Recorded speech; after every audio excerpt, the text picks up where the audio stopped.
Hello and welcome to Just Jets, episode number 292. What is going on? I am Matt O'Leary, hanging out with you. Today we are going to get into a bold trade the Jets decided to make, as well as Jet fans sounding off on the Week 3 loss to the Tampa Bay Bucks, and some Aaron Glenn chatter. It continues into the week. Here we are on Wednesday. Excited to get into this one. I know it's disappointing the Jets lost a game where they had a lead late. I'm bummed about it. We'll get into it. But where I wanted to start this episode was on the heels of a move the Jets made yesterday. I thought they made a pretty bold decision before trading for Jarvis Brownley, a corner from the Tennessee Titans. And when you look at this deal, it reminds me of something that Darren Muji did earlier this offseason. So if you missed the news yesterday, we had a video go out on Quincy Williams' injury. The Jets sign a linebacker off the practice squad from the New England Patriots, but they weren't done after that. They trade a sixth to get I almost said Jarvis Brownley and a 7th round pick. And he plays corner. He was a day 3 pick in the 2024 draft by the Tennessee Titans. And he's been a starter for them over the last couple years. And honestly, if you're someone who subscribes to, let's see how the fans of the other team in the trade react to a deal, this is one of those where you think that Darren Muji knocked it out of the park. Here's a clip from the Locked On Titans Twitter account and their reaction to the Jarvis Brownley trade. So here we go.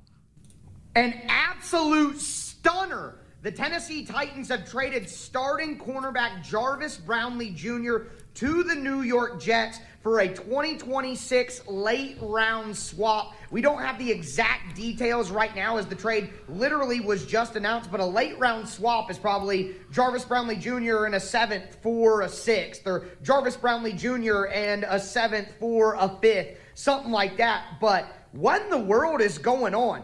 On the surface, this makes absolutely no sense whatsoever. The Titans don't have a ton of depth at cornerback. Cornerback is a very difficult position to find people at. The Titans just drafted Jarvis Brownley Jr. in 2024 with a 5th round pick. And quite frankly, he had some penalty issues, but he's a pretty decent player for getting him that late in the draft. This is a very perplexing one. Now, my only theory for why the Titans would make this move is if Jarvis Brownley Jr. was an absolute problem in the locker room. If he was just a terrible guy, Titans didn't want him involved in their culture whatsoever, then that would make sense. The Titans are just like, please get this guy away from us as quick as possible. Again, Mike Borgonzi didn't draft Jarvis Brownley Jr., so he could be looking at it and being like, we don't want this guy around. That's the only thing that makes sense. Maybe there's a medical issue in there, but it's very unlikely that the Titans would try to slide a medical issue by the Jets when he has to pass a physical for the trade to go through that the Jets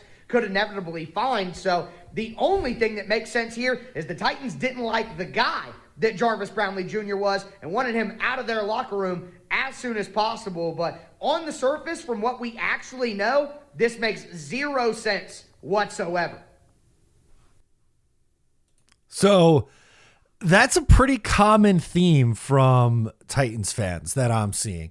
Now, we'll talk about the positives. There are some negatives to his game, which we'll get into as well. But a lot of Titans fans are coming away and going, I don't really get this one. He's a young player who, looked okay. As I mentioned, 5th rounder from 2024. Last year, he was their starter, led up a 67.9 reception percentage, 663 yards, 4 touchdowns and 1 pick. This year, 8 catches on 10 targets for 59 yards and a touchdown. The positives, really damn good in the run game, which the Jets stink at, by the way. Their secondary doesn't really like to tackle all that much.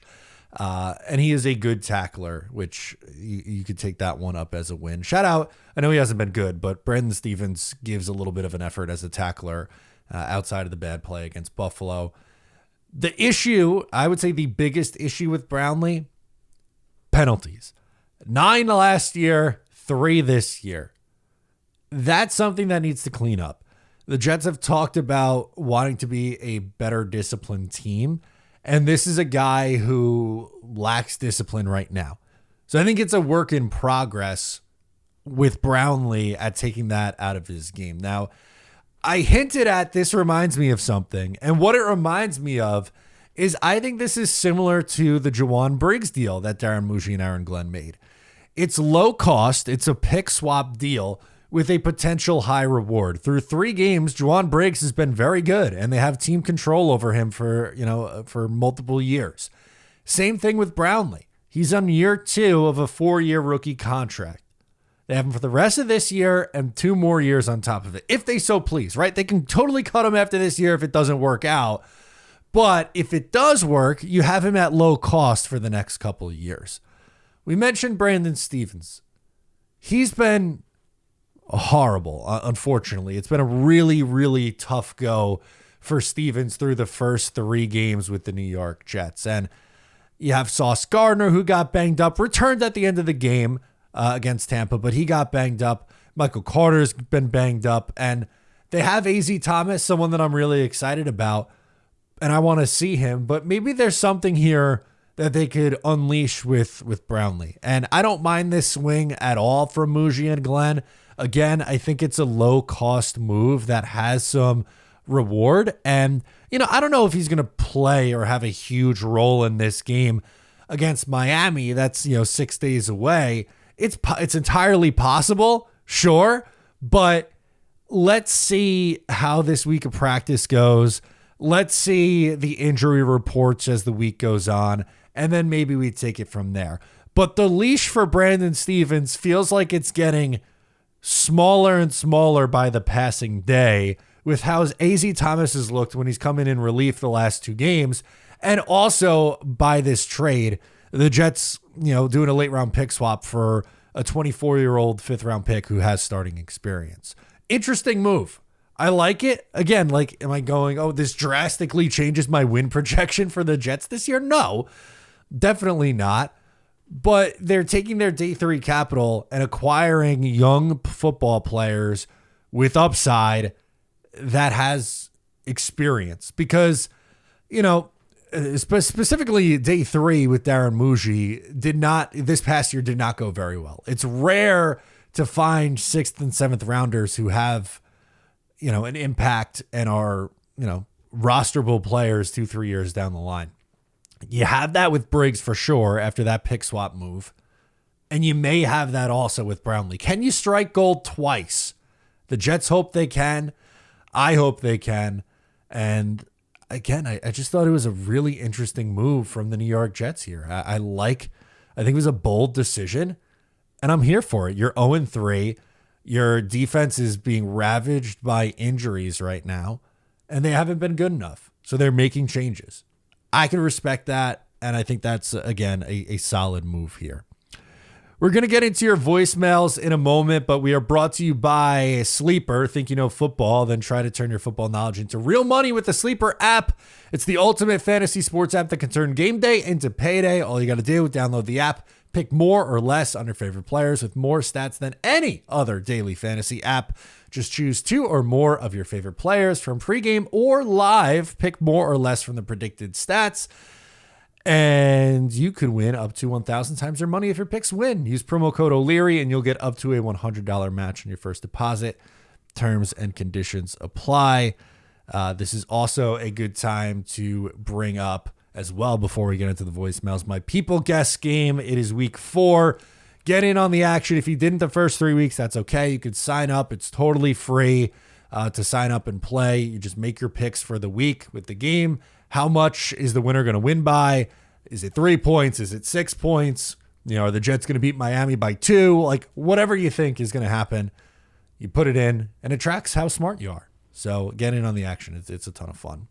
All right, let's get into those voicemails. We hinted at it for long enough. I want to hear from you guys and what you thought, definitely after this game. And we're going to start with Vic from Florida, who called in frustrated after a Jets loss to the Tampa Bay Buccaneers.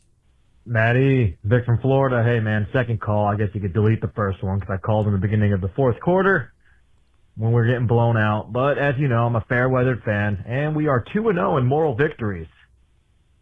Yeah, that's who we are, I guess. This is incredible how our defense can't just make a stop. I mean, all the momentum in the world, and it still doesn't matter. Unbelievable.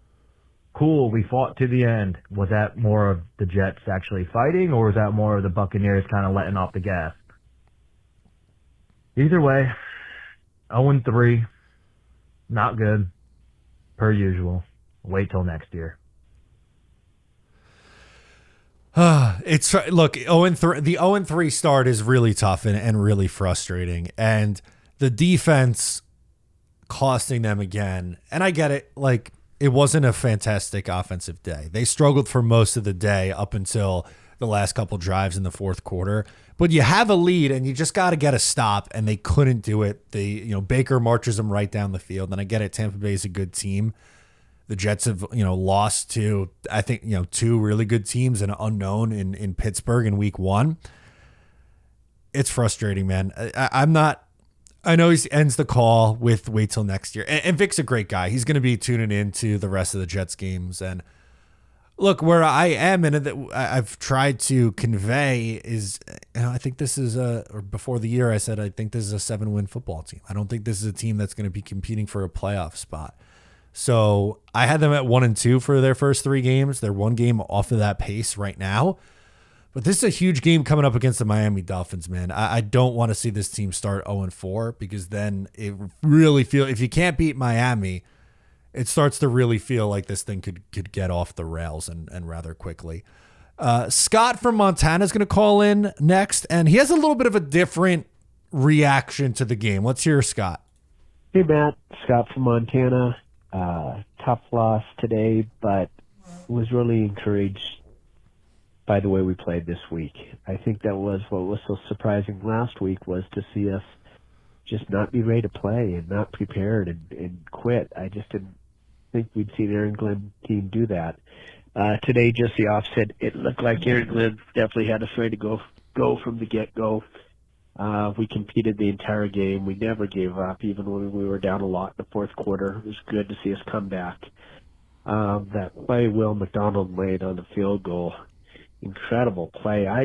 For a second, I thought it was illegal because you see that happen so rarely. I thought he was going to get penalized before I realized you could do that as long as you don't touch anyone. The defense today really stepped up. That was nice to see. The defensive line played well. Quinton Williams was phenomenal. Phillips, Briggs, those guys continue to make plays. I was kind of, the 3rd and 29 penalty on Sauce Gardner. It was garbage. Was that pass interference? It No. didn't look like much to me. And also, even the Michael Clemens 15-yard penalty. The angle I saw on the TV, he had jersey, but I don't know. Maybe there's a better angle. Maybe he did get the face mask.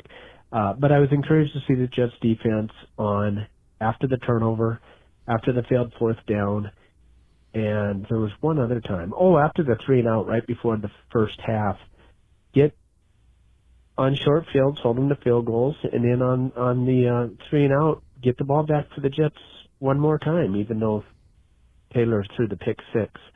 But there was a lot of positives, but still we didn't play that well.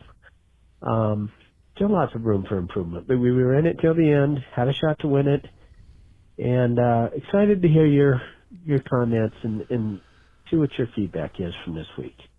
Anyway, thanks for all you do, Matt. Thank you, Scott. I appreciate the call in. I think you were definitely more optimistic on this game than I was. Now,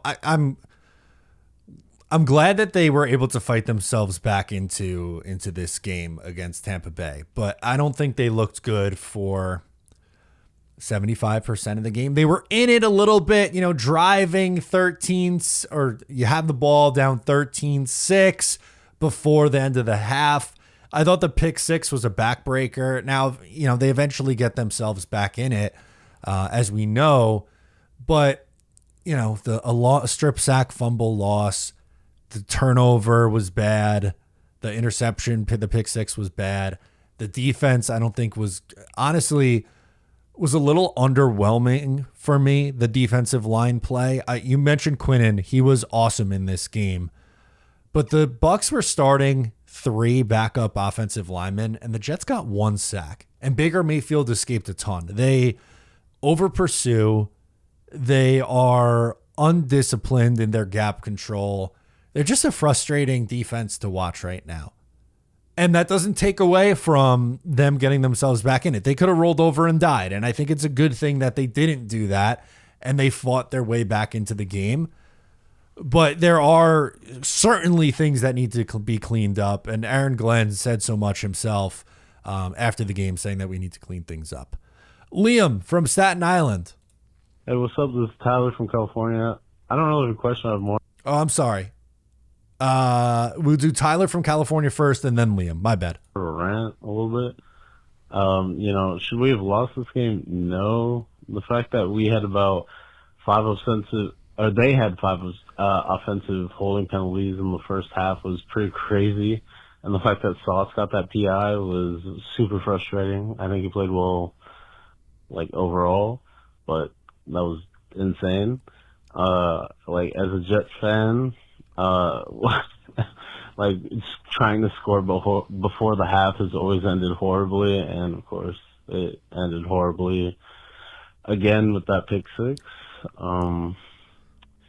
I think it was the right move overall, though. We were pretty close to a field goal. All the big thing, we stayed in it, which is pretty nice. We showed some resilience. The loss sucked, but no one expected us to win.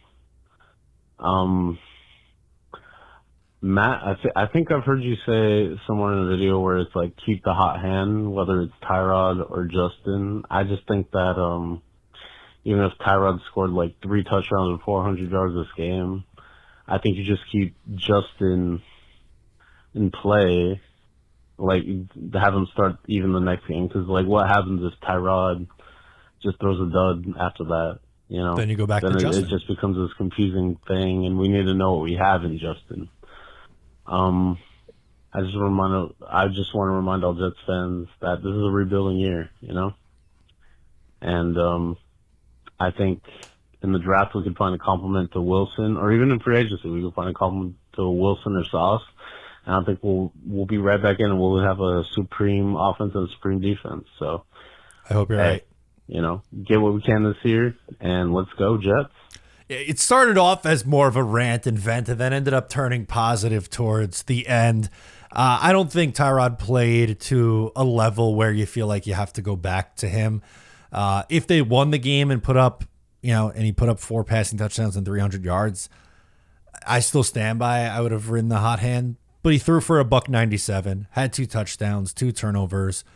He was okay, but it wasn't enough to where I'm like, okay, yeah, you got to continue to ride him out there. With Fields, it's the variance that you see. In week 1, yeah, you're going to win a lot of games if he plays that way. Unfortunately, he doesn't play like that all the time. We get these clunker games mixed in like we saw in week 2 against Buffalo. I think if he clears concussion protocol, he'll start. I'm pretty confident he will for Monday, but we still have to get official word on that. And I also didn't mind them trying to get points before the half and being aggressive. They're not a very good team, so I think it's important for them to be aggressive. For instance, the fourth and 1. I don't mind them going for it. I just hated that play call, and they've done that a few times now on 4th and short. Their short yardage game is really not very good. Liam from Staten Island. Hey, Matt. Liam from Staten Island here, calling from outside Raymond James.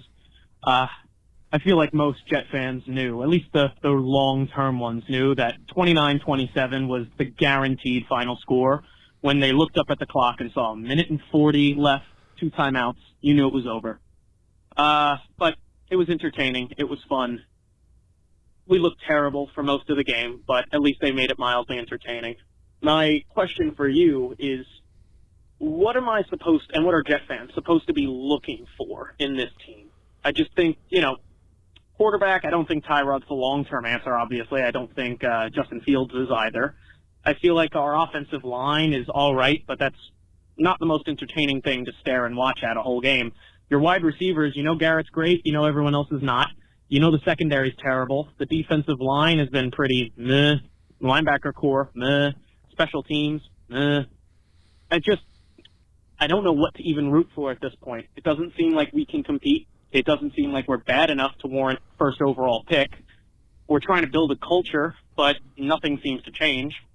I'm at a loss of what to even root for week after week. I feel like it's supposed to be winning, but even when I want to win, we get blown out by 30.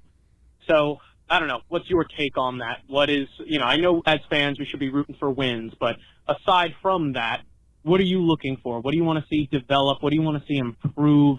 And what have you seen, if anything, improve over these first 3 games in the Glenn era? All right, Matt. Always a pleasure. Speak to you next week from outside of Miami. All right, JETS, Jets. Liam, love the call. Thanks for checking in. The road warrior, making it out there to the road games. I don't. It's too early to say that we've seen really a big tangible change in the Jets from last year to this year. Here's going to be my pitch to you, and it's not a perfect pitch, but we're going to do our best. 2 times this year, the Jets have had a lead in the fourth quarter and lost. I think one of the biggest things the Jets need to learn how to do is to close out games and learn how to win. And I know that's a very common cliche that gets tossed around a lot, that, a team needs to learn how to win. But they're a very young roster. They have a first-time head coach. I know it sucks because, there's going to be losses and probably a lot of them this year. But I think we have to see how this team looks now and remember how this team looked in the first 3 weeks and see how it ends. My goal and what my analysis, things I'm looking for, is how do we see the progression week over week over week? Are we seeing them make adjustments with some of their issues on the defensive side of the ball? If Steve Wilkes continues to stink, do they take play calling away from him and have Aaron Glenn call the defense in the second half of the year? What do we get out of Justin Fields? How many more games like week 1 do we see versus how many games like week 2? How does the young offensive line look? I think Armand Membu's been great. Olu's been up and down, but I think there's, definitely things that we can watch for. It's a young team. There's a lot of guys who are going to be here for the foreseeable future. All those guys, you want to see growth.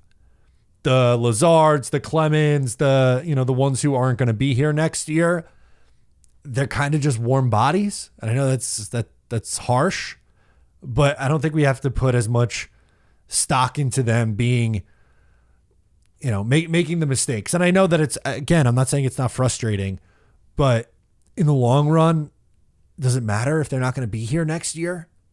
They're trying to figure out who they're building with and who they're moving on from and what changes they have to make. That's kind of where I am with that one. Let's go to Evan up next from South Carolina. Hey, Matt. It's Evan from South Carolina. Left a message a little bit ago. I feel like this one will probably explain it a little bit more. So use this one if you do use it. So basically, you wake up, you are handed the keys, you are new coach, GM, owner, everything. They basically give you the New York Jets. What do you do first? Just kind of want to break up the monotony. I know a lot of us fans are a little bit pissed off from the game. Don't know what to make of the season. High hopes. Seeing good things, seeing bad things.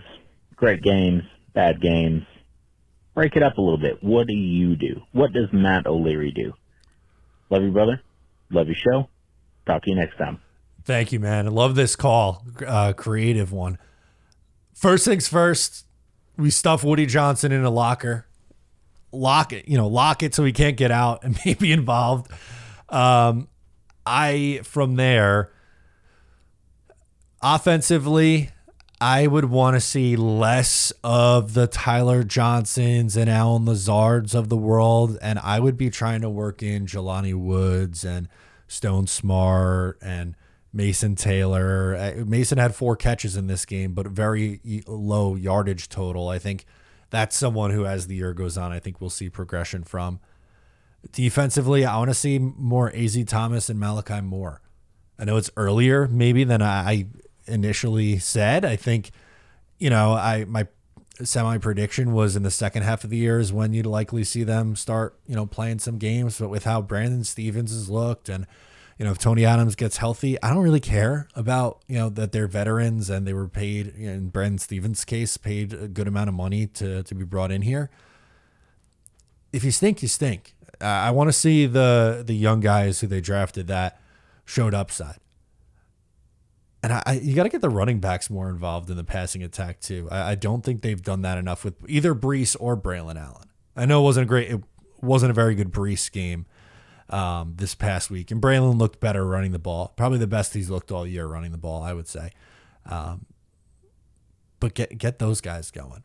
And against this Miami team and then Dallas the week after that, those are two really crappy defenses, man. If there ever was an opportunity, these upcoming two games, I think, are opportunities for your offense. Can their defense stop anybody? I don't know. But offensively, I hope they put up points the next 2 weeks.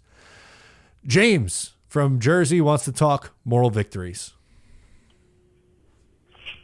Hey, Matt. It's James from Jersey. Listen, exciting game today, I'll say that. But we're 3 games in. I don't know if I can keep supporting Glenn after what I saw today from him. In the post-game press conferences, immediately after the game, when they hit the game-winning field goal, you could see him, clapping on the sideline, smiling after a loss, which, I don't know what that's all about. But, personally, I don't appreciate that. Like, I don't know what you're clapping about. Like for years, the Jets have just taken moral victories, and the media have told us that, this is good, even though we lost, there's some good signs. But at the end of the day, we're 0-3. And to be out here clapping, acting all jolly on the sideline, just what are we doing? I mean, this guy, came in talking about this big game, about how we're going to, he's going to get on people. But, at the end of the day, we had a 1-point lead with a minute 45 left, and we blew it. Doesn't matter how we got there. And for him to be clapping on the sideline is just crazy to me. And in the post-game presser, when he said this isn't the same old Jets anymore, if we weren't the same old Jets, we wouldn't have blown it at the end. So my question is just how do I can't see a way to keep supporting Aaron Glenn after just the loser mentality showed today. So what positives can I possibly take from Aaron Glenn after the first 3 games? Because it's really looking bleak right now, in my opinion. One, it's 3 games into his head coaching career. Number 2, do we have any context on what he was clapping at? I think it was Will Parkinson, his theory, and he was at the game, so he had better eyes than just the camera view, was that he was clapping at Will McDonald for the play that he made. And I know they ended up losing the game, but do we want to see the Robert Saleh stone-faced stare again? Or should he get up to the podium and say, we suck, we are the same old Jets, we're always going to lose? I don't know what fans want. That's my biggest frustration with this is, what do you want him to say when he gets up there on the microphone? It's his job to keep the locker room together. It's his job to keep the vibes high, even if the media and fan base feels differently. Did he have to bring up the same old Jets thing? No, I don't think so. I think that you have a fair criticism or a misstep from Aaron Glenn in that spot. But some of the reaction to a 1-second clip of him clapping with no context and him excited on the sideline after his star defensive player just made a big play that they were probably practicing all week is a little nutty to me. I don't, of all the things to be mad at for, being a Jets fan, that's what we're choosing as the number one things that we're most upset about. Glenn wanted this job. Out of anywhere else, no other head coach besides Rex Ryan, who hasn't been in the league for a decade, was saying the Jets are my dream job. Glenn played here. He was here when they were really bad. He was here when they turned it around. He came back. He was a scout. He was a positional coach. He was a coordinator. And now he's a head coach. I think he deserves a little more grace than 3 games. That's where I'm at with it. We got James. We just did James, excuse me. Jake from Jersey up next. Hey, what's up, Matt? Jake from Jersey. Calling in Monday after we lost to the Bucks. Came back in garbage time and almost had a shot there. But I just want to say, I like Aaron Glenn. I'm not mad that he was dancing on the sideline. I was bummed too. I get that. I like to see the coach show emotion. I think he's been good so far. I just think the defense is terrible. I think Steve Wilkes might be, one to go. I'm not saying fire anybody yet, but you got to figure it out, But I was going to say there's one thing that Glenn said in the most recent press conference that I did not like, and it was regarding Justin Fields as a starter. He wouldn't fully commit to say that when Justin was healthy, he's going to be the starter again. And he used past tense as saying Tyrod was the backup. Not saying he is the backup going forward. And I'm not saying that Justin deserves to be the starter, but I'm not saying he doesn't either. Like, he played out of his mind week 1, and then week 2 had a bad game. That's what his NFL career has been, but, I thought he was going to have the season. I don't really like that they're already not fully committing there. I could be reading too far into it, but it's a very weird answer he gave to that question, and I'm just not a fan of that. I think that Justin deserves at least a few games without having to have some sort of controversy.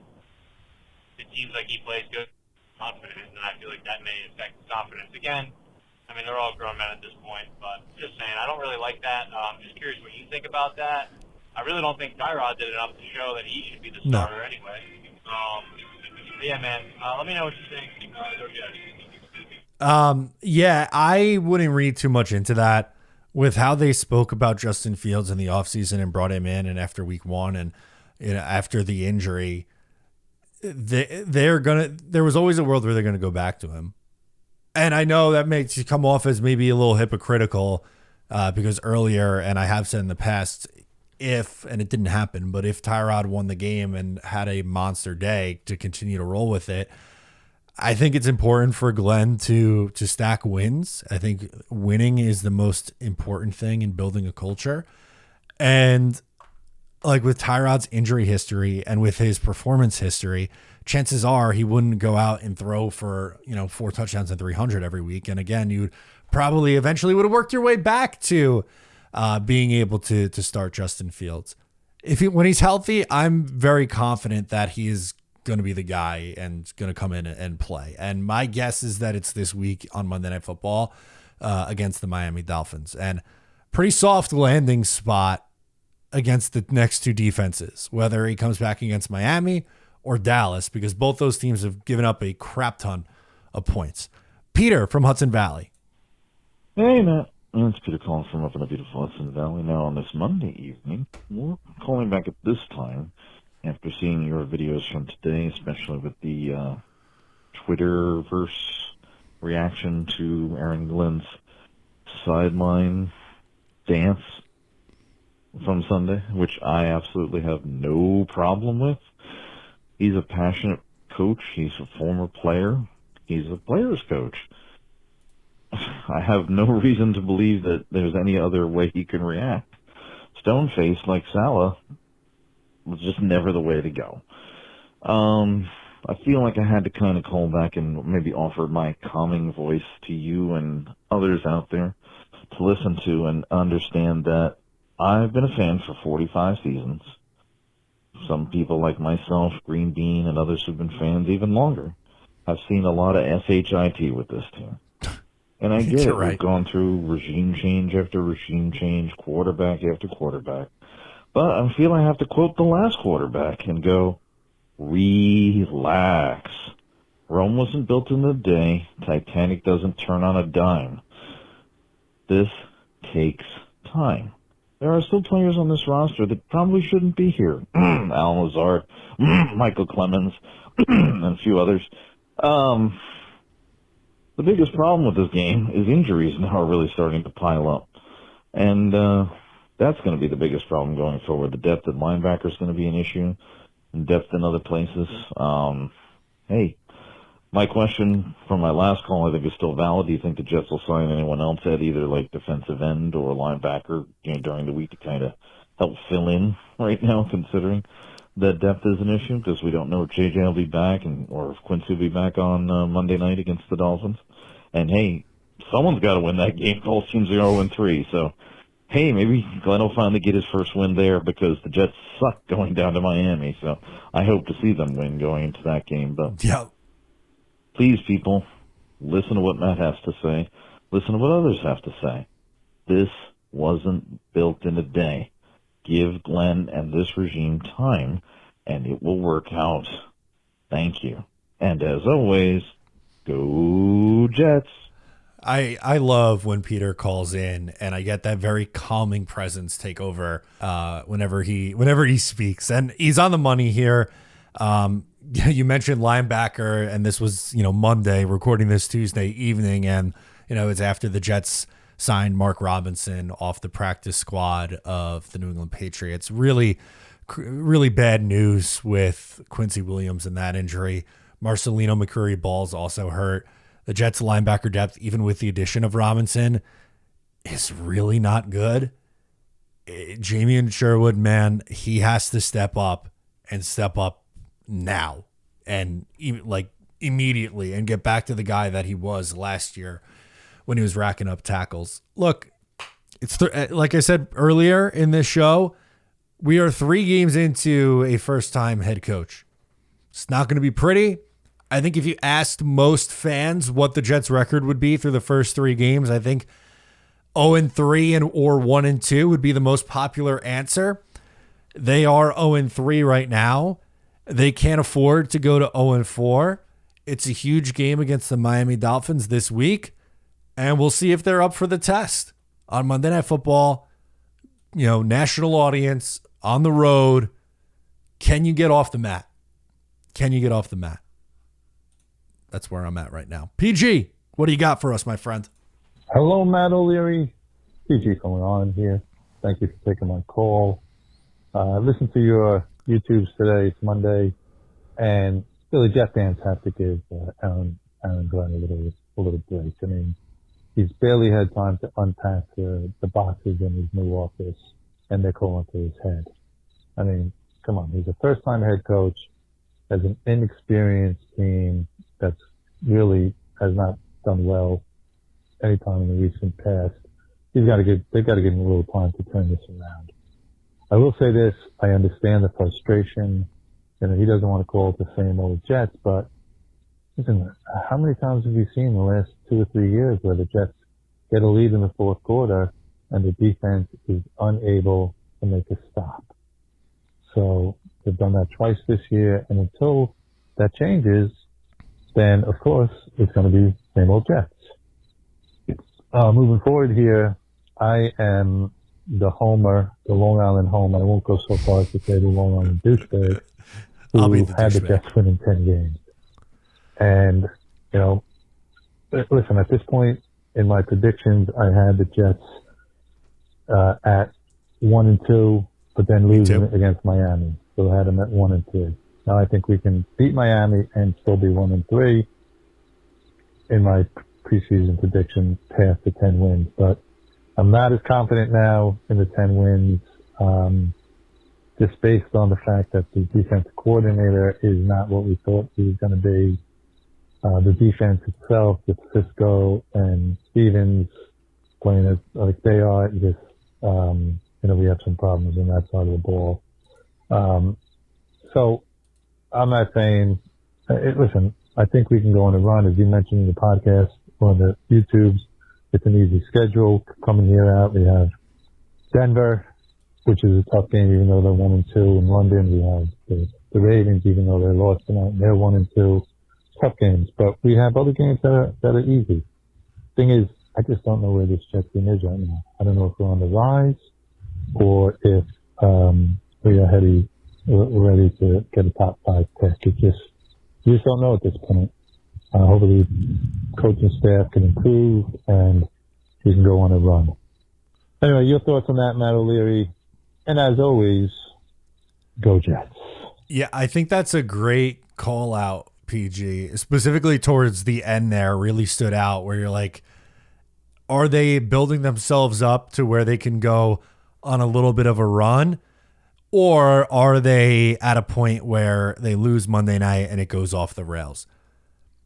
I know it's a September game and it's really hard in a 17-game season that goes into December, so sometimes even the first week of January, to talk about a September game being so this important. But for the Jets, it is. Because 0-4 and you don't beat Miami, who, yeah, they gave Buffalo a hell of a fight. A hell of a fight. They really did. But they looked horrible in week 1 and then in week 2. And if you look and you can't beat Miami, I think you're going, man, where is this first win coming? Because I think that changes the vibe against Dallas. And I think that changes the vibe against Denver. And then you're staring 0-6 right in the face. 0-6 like that. That's when you start to lose the buy-in and it starts to feel like the 2020 Jets. And then like that's how you end up 2-14, or in this case, 2-15 in the 17 games schedule.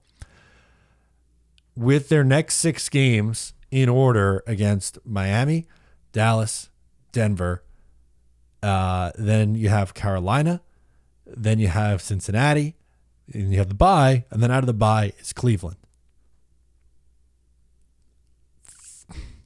Can you 3 wins is the absolute bare minimum that you should accept from that? It'd be nice to go 4-2, and if you're sitting at 4-5, it feels like, hey, like, all right, you know, you're not over 500, but like you're not dead, you know, in October. You're alive. If you're sitting at 2-7 or 1-8 at that point, it probably feels a little bit different. So for our sake, I hope they win 4 of their next 6. But you can't look too far ahead because this game against Miami, I think the Jets offense should be able to put up points, but defensively, they have been an absolute disaster. And the strength of Miami's team, yeah, they have their issues, but Devon Achane in space, Jalen Waddle in space, Tyreek Hill in space against a defense that can't tackle could be in for a really long day. So it wouldn't shock me if the Jets lost this game against Miami. It shouldn't shock anyone, but it's a game that they need to win in order to just keep any sense of vibes around for this team, to give the mirage of the vibes being there. Let's close from, we got Wes calling in from Buffalo. Hey, this is Wes from Buffalo. I'm calling because I wanted to talk about the Aaron Glenn being emotional, or like more his response, because I understand that people are upset about Glenn being happy, but I think, at least from my perspective, that's what I would want. I want our coach to be happy when our team does good things and show emotion and be excited about that. But to the same degree, I feel like we also want our coach to be as upset as we are whenever our team fails. And that was something that he was just seemingly not doing in the press conference. And I think that's why people are taking so many slides, is it's being happy and not being upset for the turnaround. But that's just my thoughts about it. As always, go Jets. Thank you. Yeah, and I get that. I totally do.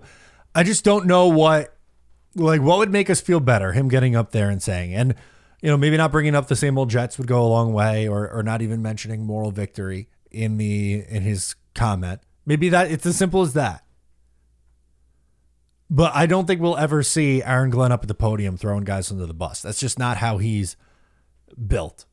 And I think he's being himself, which I, respect out of a head coach. I think Robert Saleh quickly lost that and was just the dead man walking from Aaron Rodgers going down in 2023 to the end. His last 20 games, 22 games, however long it was. I don't want to see Aaron Glenn lose that. I want him to be himself, which is the guy that got him in this position in the first place. Guys, thanks so much for another fun episode. Thanks to everyone who called in. If you're listening on audio form, make sure to subscribe, leave a rating and review. Really helps a lot. If you're watching on YouTube, leave a thumbs up. Subscribe if you're new, and I'll catch you guys next time.